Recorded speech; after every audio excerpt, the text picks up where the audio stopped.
Friends, உங்கள் மலரக்கா இது என்ன தெரியுமா? 2 உளுந்து, 2 கசகசா, கொஞ்சம் பச்சரிசி. இது அப்படியே அம்மியில் வச்சு நைட்டே ஊற போட்டுடணும். நைட்டு ஊற போட்டு இது அப்படியே அரைச்சி, பார்த்தீங்களா, தண்ணி ஊற்றக்கூடாது. தண்ணி ஊற்றாம அந்த ஈரப்பதத்திலேயே அரைச்சிடணும். இப்படி நைட்டு ஊற போட்டு உளுந்து, 2 பச்சரிசி, கொஞ்சோடு கசகசா, ஒரு பாதாம் சேர்த்து விடணும். பாதாம் இல்லை, அதனால சேர்க்கலை. பாதாம் சேர்த்துன்னு வைங்க, நல்ல க்ளோ கிடைக்கும்.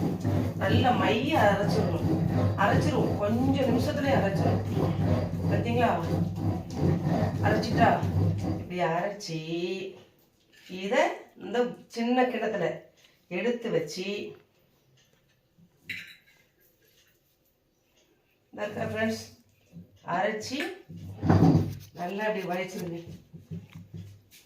1 2 மீனாட்சி, என்ன நாளா காமாட்சின்னு இருக்கக்கூடாது. நல்லா வலுன்னு அரைச்சி, அது நம்ம நைட்டே ஊற வச்சதுனால உடனே அரைஞ்சிடும். இந்த தண்ணியை வச்சு கொஞ்சம் முகத்தை கழுவிட வேண்டியது, லேச தண்ணி. இந்த தயிர் இருக்குது பார்த்தீங்களா, கடையில் வாங்கின தயிர் தான், பரவாயில்ல, வீட்டில் தயிர் போடலை. இந்த தயிரை போட்டு, அஸ்வகந்தான் அதிமதுரை பொடி இருக்கு நாட்டு மருந்து கடையில், இந்த அதிமதுரை பொடியும் லைட்டாக, அவ்வளோ ப்ளீச்சிங், முகம் ஃபேஸிலே பண்ண வேண்டாம். இந்த அதிமரை பொடி, தயிர், இப்போ நான் சொன்னல 2 உளுந்து, பச்சரிசி, ஒரு பாதாம் அரைச்சி, பார்த்தீங்களா, தயிர் போட்டு கூட கொஞ்சோடு தேன் போட்டிங்கன்னு வைங்களேன். தேனும் இருக்கு நம்மக்கிட்ட, பார்த்தீங்களா, வாங்கி வச்சிருக்கு. மார்த்தாண்டா ஒரிஜினல் தேன். வாங்கி கொடுத்தவர் இருக்காரோ மட்டையை போட்டாருன்னே தெரியல, சத்த மூச்சே இல்லை. வாங்கி கொடுத்ததோடு போதில்ல. வீடியோ பார்ப்பார். இப்போ மண்டையை போட்டாருன்னு சொல்லலை, தேன் ஒரு சொட்டு ஊற்றினாலே போதும். அது முகத்துக்கு நல்ல க்ளோ கொடுக்கும். பார்த்தீங்களா ஃப்ரெண்ட்ஸ்? நைட்டே ஊற வச்சுருங்க. காலையில் நல்லா ஃபேஸ் வாஷ் பண்ணிவிட்டு சோப்பு போட்டு முகத்தை கழுவாமல் போட்டுட்டு இப்படி இதை அரைச்சி, இந்த தயிர் போட்டு லைட்டாக ஒரு சொட்டு தேன் ஊற்றி, அதிமதுரை பொடி, ப்ளீச்சிங் ஃபேஷியல் பண்ணுறாங்களே, அதை விட பெஸ்ட்டு. தங்கம் போல் கோல்டு போல் இருக்கும்.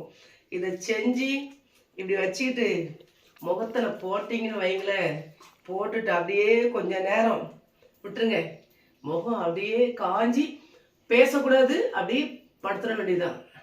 முகம் அப்படியே நல்ல பச்சை தண்ணி வச்சு கழுவி, ஒரு பாசி பயிர் மாவை திரிச்சு வச்சுருப்பீங்களா, இது குளிக்க முன்னுக்குட்டி போட்டாலும் சரிதான், சும்மா குளிச்சு நேரில் டைம் கிடைக்கிற நேரம் போட்டாலும் சரிதான். சூப்பராக இருக்கும், வேறு லெவலில் இருக்கும். முகம் அப்படியே எத்தனை வயசானாலும் அழகு குறையாம முகம்